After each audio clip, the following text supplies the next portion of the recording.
பேசுவோம்.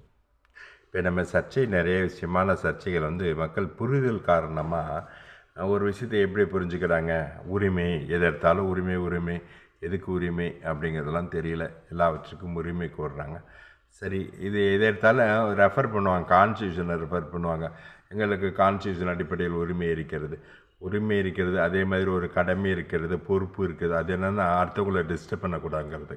இப்போ எனக்கு உரிமை இருக்குது, அதனால் நான் வலது பக்கம் போவேன் மோட்டர் பைக்கில் அப்படின்னு சொல்ல முடியுமா? ஏன்னா எனக்கு நடந்து செல்லும் உரிமை இருக்கிறது, நான் ரோட்டில் வலது பக்கம் தான் போவேன். அப்படி எனக்கு பைக்கில் போக உரிமை இருக்குது, நான் இப்படி தான் போவேன் அப்படின்னு கான்ஸ்டியூஷன் எனக்கு நடக்க உரிமை, வியாபாரம் செய்ய உரிமை கொடுத்துருக்கு. அதனால் ரோட் சைடில் நான் வியாபாரம் செய்வேன் அப்படின்ற மாதிரிலாம் நம்ம சொல்கிறதில்ல. உரிமை கடமை இதெல்லாம் நிறைய விவாதிக்க வேண்டிய விஷயம். சரி, அதை விடுங்க. இப்போ நம்ம இந்த குலதெய்வம் கோயில் பிரச்சனை ஓடிட்டுருக்குது. எங்கே பார்த்தாலும் குலதெய்வம் கோயில், என்னை உள்ளே விட மாட்டேங்கிறாங்க, உன்னை விட மாட்டேங்கிறாங்க அப்படின்ட்டு. அதெல்லாம் குலதெய்வம் கோயில் என்னன்ட்டு ஏற்கனவே சில பதிவுகளில் யூடியூப்லேயும் போட்டிருக்கேன், ஃபேஸ்புக்லேயும் நிறைய இந்த மாதிரி சம்மந்தமாக கொடுத்துருக்குறேன். இருந்தாலும் நம்ம திரும்ப சொல்ல வேண்டியிருக்குது. இப்போ இனிமேல் சரியான உதாரணங்கள் நிறையா இருக்குது. ஏற்கனவே சில விஷயங்கள் சொன்னது புரிதல் உதாரணம் கொடுக்க முடியல, பொதுவாக சொல்லிட்டு விட்டேன். இப்போ உதாரணங்களோட பேசுவோம்.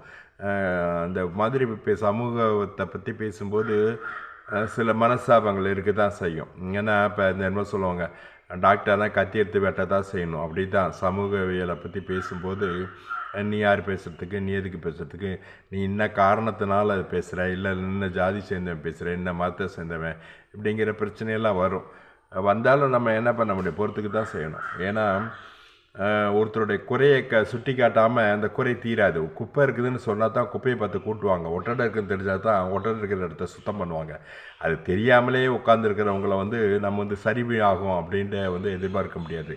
சமூகத்தில் இப்படி பிரச்சனை வர்றதுக்கு காரணம் சரியான புரிதல் இல்லாதது, அல்லது ஒரு விஷயத்தினுடைய அடிப்படை விஷயத்துக்கு பல்வேறு கருத்துக்களை இப்போ ஆளுக்கு ஒரு கருத்தை சொல்லுவான். அடிக்கடி பார்த்திங்கன்னா பட்டிமன்றம் அது இதெல்லாம் பார்த்திங்கன்னா ஒரு பொருளுக்கு, ஒரு பேருக்கு, ஒரு இதுக்கு எல்லாத்துக்குமே ஒரு புது விளக்கத்தை சொல்லி புது விஷயத்தை அறிமுகப்படுத்திடுறாங்க. அந்த மாதிரி தான் இந்த குலதெய்வம் கோயிலில் குலதெய்வம்னா என்ன அப்படிங்கிறதுக்கு கருசாமி எல்லாத்துக்கும் குலதெய்வம், தமிழருக்கு இவர் முருகர் குலதெய்வம், முப்பாட்டனார் எங்கள் குலதெய்வம் அப்படியெல்லாம் பேசுகிறாங்க. குலதெய்வங்கிறது சாமியை அடிப்படையாக கொண்டதல்ல, அது சமூகவியலை அடிப்படையாக கொண்டது.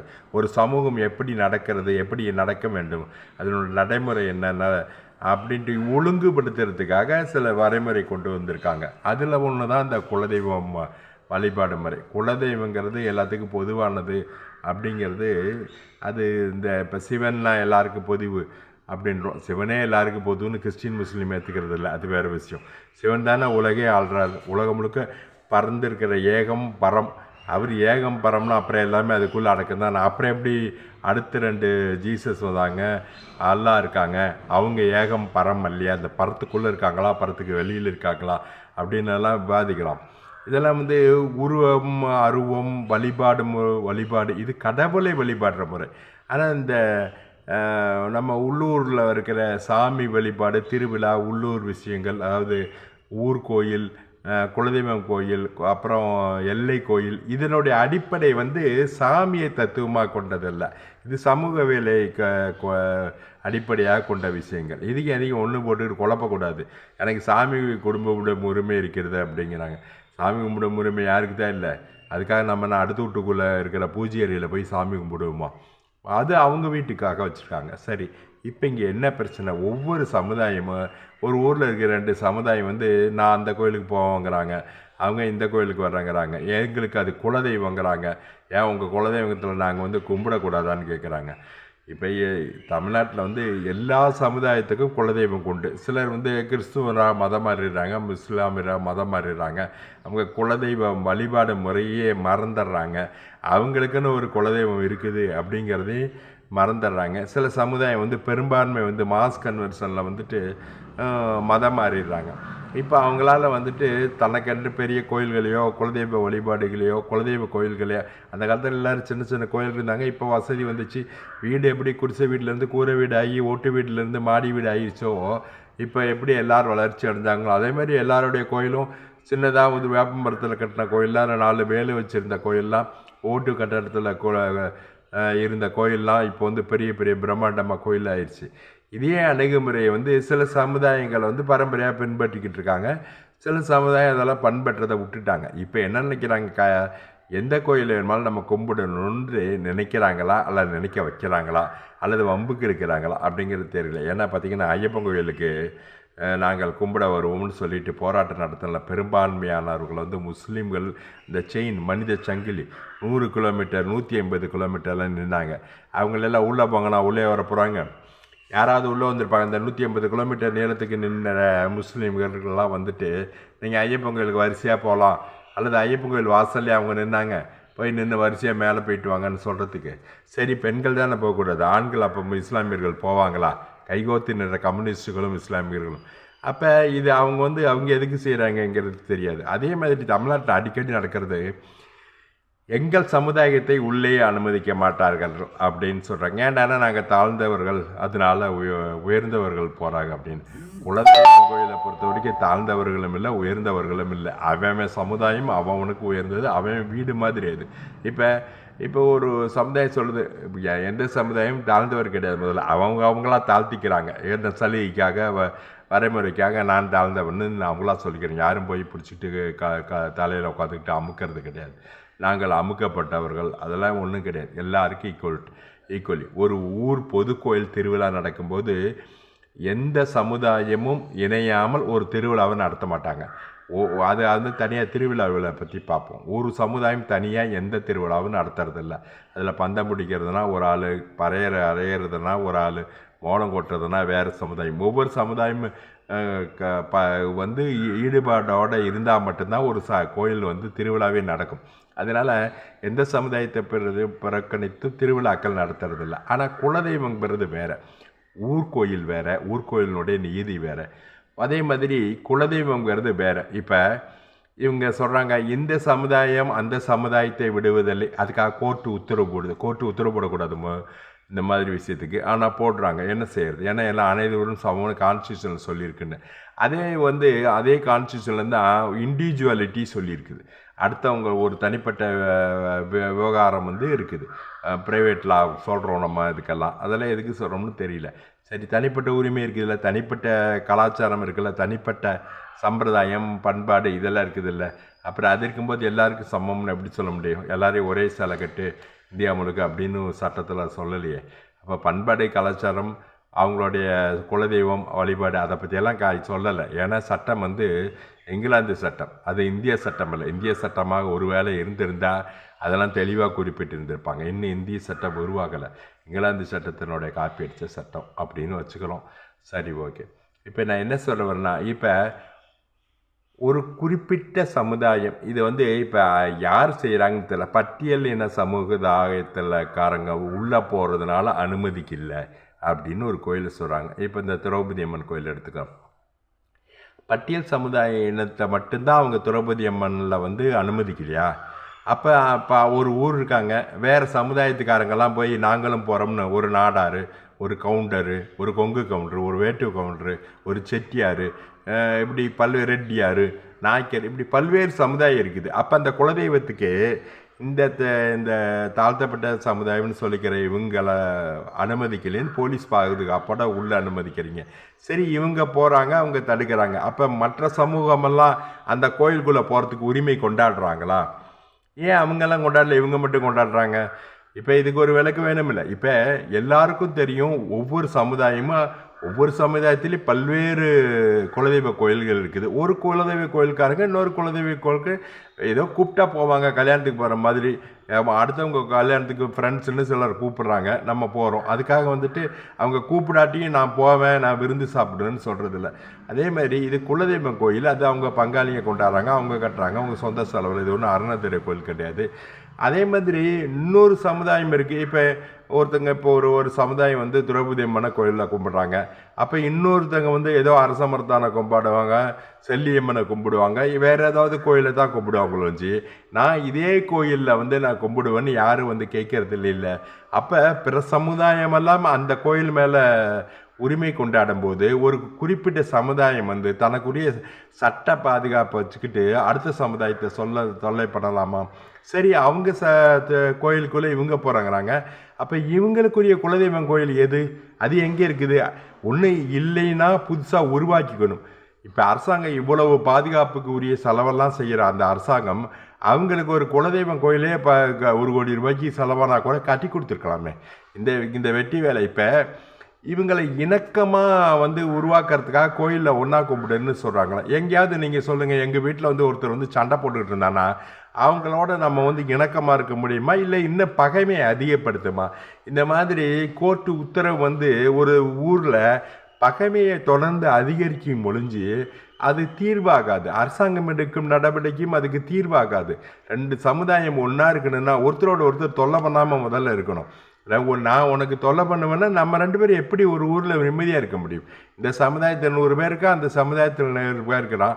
நான் அவங்க வீட்டில் தான் வந்து குடியிருப்பேன்னு ஒரு சமுதாயம் சொன்னால் அவங்கெல்லாம் வீடு வச்சுருக்காங்க, நாங்கள்லாம் வீடு இல்லாதவங்க, நாங்கள் வந்து அவங்க வீட்டில் எங்களுக்கு குடியிருக்க உரிமை இல்லையா அப்படின்னெல்லாம் பேச முடியுமா நம்ம? அதேமாரி அவங்க ஒரு பொது கோயில் வச்சுருந்தாங்கன்னா நம்மளும் ஒரு பொது கோயில் வச்சுக்கணும், பொது வழிபாடு முறை வச்சுக்கணும். நமக்கு பாரம்பரியமாக இருந்திருக்கும், இல்லாமல் இல்லை. அதை சரி பண்ணி அதைத்தான் வச்சுக்கணும். அந்த கோயிலில் அவங்க உரிமை கொண்டாட முடியாது, அதே மாதிரி உங்கள் கோயிலில் வந்து அவங்க கொண்டாட முடியாது, அவங்க கோயிலில் நீங்கள் கொண்டாட முடியாது. அவங்கவுங்களுக்குன்னு சொந்த விஷயந்தான். நமக்கு சொந்த வீடு இருக்குது, சொந்தமாக வீட்டில் கிணறு இருக்குது. அதுக்காக வந்துட்டு கிணறுனா தண்ணின்னா பொது தான், தண்ணி வந்து இறைவன் கொடுத்தது, எல்லோரும் சாப்பிட்லான்னு எங்கள் வீட்டு கிணறுல வந்து தண்ணி எடுக்க விடுவோமா?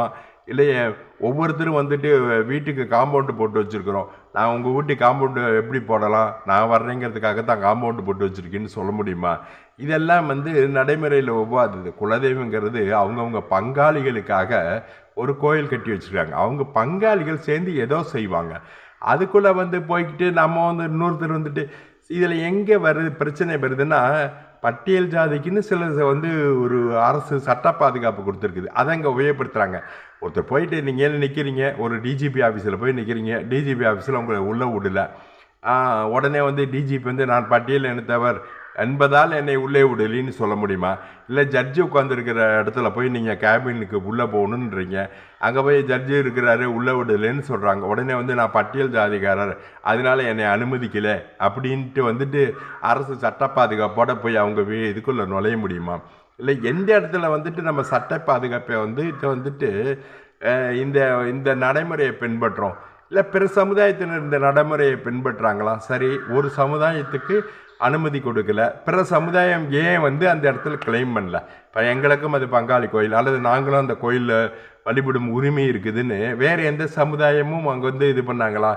எங்கே இந்த மாதிரி கோயில் பிரச்சனை வருதோ அங்கெல்லாம் பார்த்தீங்கன்னா வேறு சமுதாயத்தினர் கோயிலுக்குள்ள பொது கோயிலில் எல்லாரும் போகலாம்.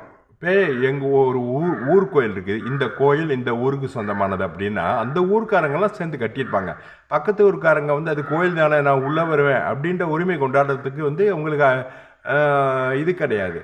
ஒரு கோயில் வந்து இப்போ 8பட்டி கிராமத்துக்கு சொந்தமானது அப்படிம்பாங்க. அந்த 8 ஊருக்காரங்க 10 ஊருக்காரங்க சேர்ந்து அந்த கோயிலை கட்டியிருப்பாங்க. அந்த 10 ஊருக்காரங்களுக்கு தான் அது உரிமை இருக்குது.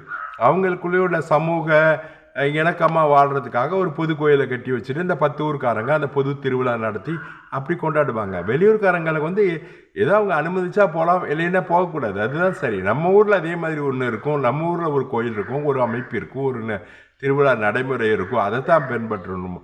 ஒவ்வொருத்தரும் வந்து எல்லாருக்கும் பொதுன்னா இப்போ மருதனை மீனாட்சி அம்மன் கோயிலில் எல்லோரும் போக வேண்டானாங்களாம், இப்போ வந்து திருவண்ணாமலை கோயிலுக்கு எல்லோரும் போக வேண்டாங்களா, ஊரில் இருக்க ஈஸ்வரன் கோயிலுக்கு போக வேண்டான்னு சொன்னாங்களா? அதெல்லாம் நம்ம வழிபாடு உரிமை கேட்க வேண்டியது. ஈஸ்வரன் கோயிலுக்கு என்ன எப்படி வர வேண்டான்னு கேட்கலாம். ஏன்னா அது பொது கோயில், அது எல்லாருக்கும் பொதுவாக ராஜா கட்டி வச்சுருக்கிறார், அதனால் போகிறாங்க. குலதெய்வம் கோயிலையும் அதே வழியை பின்பற்றுறது வந்துட்டு சரியில்லை. ஏன்னா குலதெய்வம்னா என்ன அப்படிங்கிற அடிப்படை விஷயம் புரியாத போது குலதெய்வம் கோயில் அடுத்த வீட்டு கோயிலுக்கெல்லாம் நம்ம வந்து சண்டை போடுறது சகஜமாக போயிடுச்சு. அதுக்கு அதனுடைய அடிப்படை விஷயங்கள் புரியாமல், சமூகவியம் அதனுடைய அடிப்படை என்னன்னு புரியாமல் அதுக்காக வந்து உத்தரவு போடுறது, அதுக்கு பாதுகாப்பு கொடுக்கறது, ஊருக்குள்ளே வந்து பிரச்சனையை அதிகப்படுத்துறது, 2 சமூகங்களுக்கு பிரச்சனையை வந்து மக்களை ஒன்றுபடுத்துகிறன்ற சொல்கிற பேரில் நிரந்தர பகையை ஏற்படுத்துறது, இதெல்லாம் வந்துட்டு என்ன காரணம்னா அரசாங்கத்தில் இருக்கவங்களுக்கு புரிதல் இல்லையா, இல்லை நீதித்துறையில் இருக்கவங்களுக்கு புரிதல் இல்லையா, அல்லது இதில் என்னமோ ஒற்றுமை ஏற்படுத்தணும், ஜாதி ஒற்றுமை, ஜாதி மேலே ஒற்றுமையாக அவன் இருக்க தான் செய்வான். நம்ம அடுத்தவங்களை தொல்லை செய்யாத போது எல்லாரும் நம்மளை மதிக்க தான் செய்வாங்க. அடுத்தவங்களுக்கு நம்ம எப்படி முக்கியத்துவம் கொடுக்குறோமோ, மரியாதை கொடுக்குறோமோ, அல்லது இப்போ அவங்களுடைய விஷயங்களை புரிஞ்சுக்கிறோமோ அதே அளவு தான் நம்மளே புரிஞ்சுக்கோங்க. நம்ம தொல்லை கொடுத்து நம்ம சட்ட ரீதியாக பாதி 4 ரவுடியை கூட்டிகிட்டு போய் அவனை அடிக்கலாங்கிற கதையாக 4 போலீஸை கூட்டிகிட்டு போயிட்டு உள்ளே போங்கிறதெல்லாம் சமூகத்தில் தொடர்ந்து பதற்றத்தையும் இதையும் தான் இருக்கும். இதே தான் தமிழ்நாடு முழுக்க பார்த்திங்கன்னா பல்வேறு இடங்களில் தொடர்ந்து பிரச்சனைகள் அதிகமாகிறதுக்கு காரணம் என்னென்னா, சட்ட ரீதியாக நம்ம எதையும் செய்ய முடியாதுன்னு நினைக்கிற ஒரு சமூகம். சட்டத்தை வச்சுக்கிட்டு நம்ம அடுத்தவங்களை பாதிப்பு ஏற்படுத்த முடியும் அப்படிங்கிறது, சட்டத்தை வச்சுக்கிட்டு நம்ம 2 பேரும் ஒருத்தருக்கு சண்டை பண்ணிக்கலாம், ஒருத்தருக்கு சட்ட பாதுகாப்பு இருக்குது அப்படிங்கிறது, இதெல்லாம் இல்லைன்னு தெரிஞ்சிச்சுன்னா அவங்கவுங்க வேலையை பார்த்துக்கிட்டு அவங்கவுங்க கரெக்டாக இருப்பாங்க. நம்ம அவங்கவுங்க இடத்துல இருக்கணும். நம்ம நமக்குரியதெல்லாம் நமக்கு ஒரு உரிமை உண்டு, அவங்களுக்குரியது அவங்களுக்குரிய இது உண்டு. அதில் இந்த குலதெய்வம் கோயிலுங்கிறது நமக்கும் உண்டு அவங்களுக்கும் உண்டு. நம்மளுடையது நமக்கு, அவங்களுடையது நமக்கு. ஊர் கோயில்னால் நம்ம ஊர் கோயில் நமக்கு, அவங்கவுங்க ஊர் கோயில் அவங்களுக்கு. அந்த மாதிரி ஒரு 10 ஊர் 20 ஊர் சேர்ந்த கிராம கோயில் இருக்குது. அந்த கோயிலுக்கு அந்த கோயிலுக்கு சொந்தமானது. பொது கோயில்கள் எல்லா பக்கம் இருக்குது. பெருமாள் கோயிலுக்கு இதுக்கு அதில் அனுமதிக்கலைன்னா எல்லாரும் உரிமை கொண்டாடலாம். அதுக்கு எல்லாருக்கும் உரிமை உண்டு. மற்றதெல்லாம் ஜாதியின் அடிப்படையில் இல்லை. இப்போ எங்கள் ஜாதி உடல்னு இல்லை, ஒரு ஜாதிக்காரங்க கட்டியிருந்தாங்க அல்லது ஒரு ஜாதிக்காரங்க அந்த பர்டிகுலர் பங்காளிகள் கட்டியிருந்தாங்கன்னா அந்த ஜாதியிலே பிறருக்கு அனுமதி இல்லை. அடுத்த ஜாதிக்காரங்கள் எந்த ஐயராக இருந்தாலும் அனுமதி இல்லை, ரெட்டியாராக இருந்தாலும் சரி, செட்டியாராக இருந்தாலும் அனுமதி கிடையாது.